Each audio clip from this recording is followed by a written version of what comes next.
Hello everyone and welcome to our leadership training today. Since my time at Doohickeys has begun, I've been able to evaluate and observe a lot of the behaviors from individuals, leaders, our teams as a whole, and I have concluded that one of the biggest things holding us back from being as effective as we can be as a company is our lack of discipline or our ineffective use of discipline. So today we're going to be talking about some of the tools that we can employ to discipline our employees better. And our goal with this is not to fire people. Our goal is to make sure that our employees are reaching their full potential and give them the opportunity to improve if they're not meeting standards.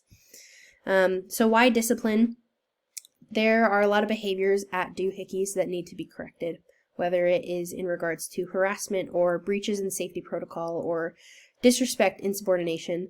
These are things that we've noticed and that we need to change, and our discipline model is going to be the best way for us to do that. So our discipline model is as follows. It starts with positive contacts, then goes to performance improvement conversations, and lastly, formal reminders. And I'm going to be getting into each of these three steps and how you are going to be doing this as a leader and exactly what it looks like. So starting with positive contacts. Positive contacts are informal. It's something that happens in passing. It's quickly. I am not involved in it. And within these contacts, you're going to be recognizing and praising good performance and behaviors. For example, one of your employees is wearing proper personal protective equipment, their PPE. They're wearing their hard hat, their glasses, their gloves while they're working with sharp objects or whatever factory position they're in. They're wearing the proper equipment to do that job. You can walk past and say, hey, thank you for keeping us safe, or thank you for keeping yourself safe, or great job with the PPE. Something along those lines that really praises that behavior. Now, not only will we be praising, but positive contacts include calling attention to negative behaviors. So same kind of thing. If they're not wearing their PPE, you walk past and say, hey, you need to be wearing a hard hat. You need to be wearing your glasses, your gloves.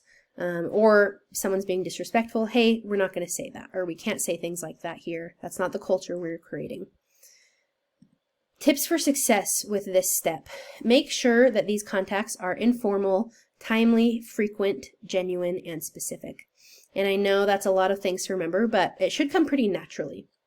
This is something that is kind and casual. It's not a long conversation.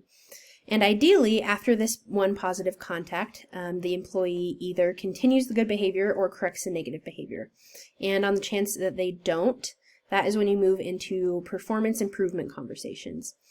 And performance improvement conversations are also informal. I'm not involved with them, but it's a longer conversation. And within that, you will be defining and setting clear expectations. So you pull your employee aside and say, hey, you need to be wearing proper PPE when you are performing this job. And this gives you the opportunity to have the employee make a change and correct the behavior without escalating it to HR. We don't want it on their record. We want to give them the opportunity to just make the change on their own. And a good tip for success on this step is don't make accusations or enter the conversation with preconceived notions. This is not a conversation where you come in thinking this employee's lazy, doesn't care about my safety, doesn't care about their safety, doesn't care about the company. You don't want to come in with that attitude. Come in with an attitude of curiosity. How can you help them meet these expectations, and why are they not? Ask them, say, is there anything that I can do to help you remember to wear your PPE? What's the roadblock here? And things like that, things with safety, protocols, or remembering all the steps of certain things. That very well may just be forgetfulness. And so maybe after this conversation, that's all it took and they will remember. Again, on the chance that that does not happen, that is when we move forward to formal reminders. And a formal reminder is a recorded reminder. This is where I step in. HR will be involved, and this is saying, hey, you have been told many times that you need to be wearing your PPE, or you need to be respectful, or you need to be doing X, Y, and Z, and you are not. This will be written. They'll be sent an email after the meeting that outlines everything we talked about. And they will be allowed 2 formal reminders before we begin to speak about termination. And remember that the goal with these formal reminders and with this entire process is not to get to termination. We don't want to get to this point, but if we have gotten to the formal reminder stage, they have been repeatedly not following the rules or not meeting standards. A good tip for success with this one is to attach a commitment to the reminders and set up a time to follow up with that. So say, hey, I need you to be wearing your PPE, and that means wearing your hard hat, gloves, glasses, every time you're performing this job.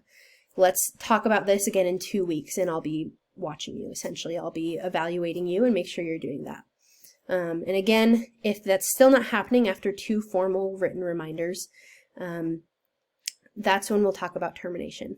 But I really want you to keep in mind as you are employing this discipline model that the goal is to help everyone be their best selves.